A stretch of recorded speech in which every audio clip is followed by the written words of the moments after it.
Bonjour et merci de nous rejoindre pour les perspectives du marché d'aujourd'hui. Thomas va nous rejoindre, puis la salle des marchés, pour nous parler des dernières évolutions. Thomas?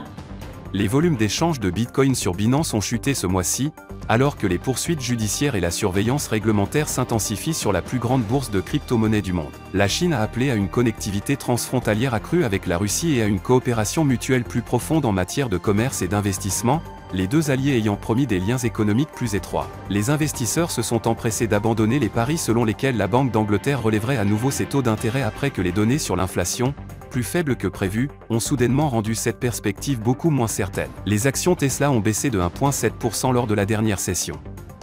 L'indicateur ROC indique un mouvement haussier. La paire euro-dollar a connu une correction baissière lors de la dernière session, chutant de 0,1%. L'indicateur RSI donne un signal haussier, ce qui correspond à notre analyse technique globale. La dernière session a vu la livre sterling baisser de 0,4% par rapport au dollar.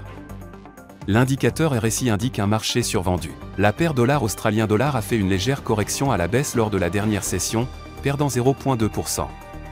L'indicateur stochastique RSI indique un marché suracheté. La confiance des consommateurs de l'eurozone sera publiée à 14 h, la confiance des consommateurs ajustée des Pays-Bas à 4h30, l'indice national des prix à la consommation du Japon à 23h30. Le résumé de la politique monétaire de la Grande-Bretagne sera publié à 11 h, les demandes continues de prestations de chômage des États-Unis à 12h30, les demandes initiales de prestations de chômage des États-Unis à 12h30. Nous espérons que vous avez apprécié nos perspectives du marché d'aujourd'hui. De la part de toute l'équipe, nous vous souhaitons une journée de trading productive. N'oubliez pas de vous connecter demain matin pour tous les événements et les dernières nouvelles sur les marchés financiers.